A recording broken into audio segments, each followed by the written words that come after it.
As a parent, you want to be very supportive of your kids' hopes and dreams. My parents growing up were very supportive of mine, sometimes to my detriment. When I was 6 years old, my dream, when I grew up, was to be Voltron, defender of the universe. And I knew, like, if you're going to be president of the United States, you got like a 1 in 300 million chance, right? Voltron's a different story. That's 50, like, even if you're the second Voltron, like the one with little space cars, there's like 15 of them.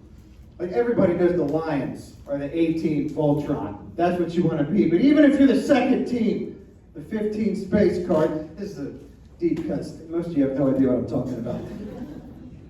Even if that's the case, you're like 15 and however many people and aliens are in the universe. And I knew there was a very slim chance I was going to be Voltron. I wasn't an idiot with some kind of outrageous hopes and dreams. Let's just lay that on the table.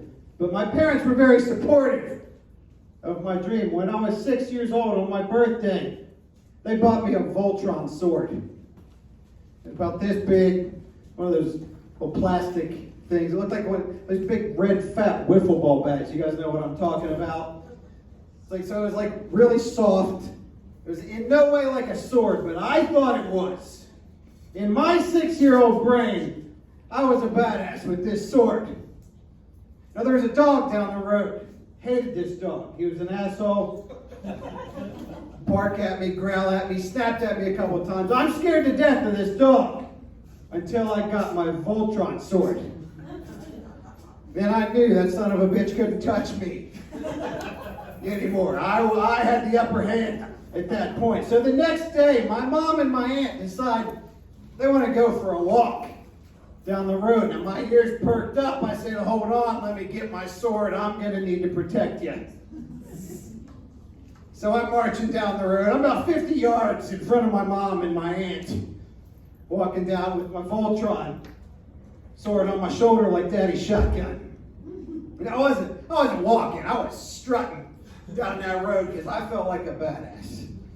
All right, I was Cobra Kai up in that bitch. I was going to show that dog no mercy. Strike first, strike hard. I was picturing that dog decapitated on the ground, standing over its body like I'm the Highlander. There can be only one, goddammit. It is me. So we're marching down the road, and I get about 20 yards from this dog's house, and as expected, he came out growling, barking at me. And I'm just back here smirking, because I know what's about to happen. This dog has no idea. He thinks it's a normal day. He's just going to go chase the squirrels, bite a couple kids. It's just your ordinary day. But I knew what was about to happen. He had no idea. His whole world was about to be destroyed. So he goes into attack mode. He's got his haunches up. He's snarling, lowers his head, squints his eyes, and I get down on his level. Get my sword ready. And I'm picturing the whole thing in my head. So we're having a standoff now. I'm like Clint Eastwood, just rode into town. And I'm having a duel with that Old West villain. Everything's silent in my head.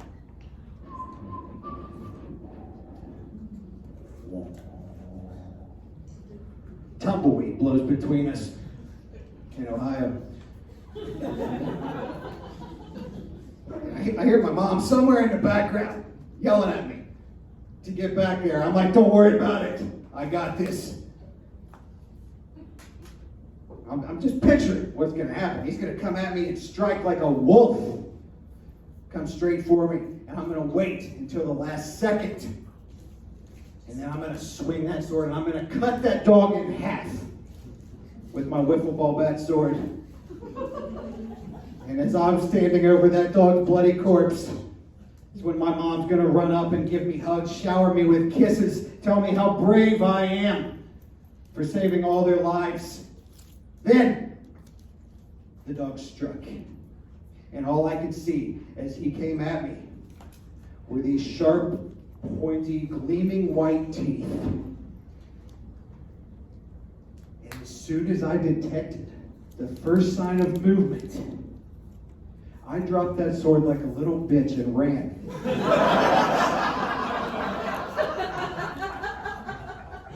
And I hid behind my mom, screamed like a little girl. And at that moment, I learned the greatest lesson I had learned to that point in my life. Because as we walked away, and I turned around and looked, wiping a tear from my eye, and I saw that dog chewing on my Voltron sword like a rawhide bone, I knew I needed to stay in school because I was never going to be Voltron, defender of the universe. I'm Dan Dean. You guys enjoy your life.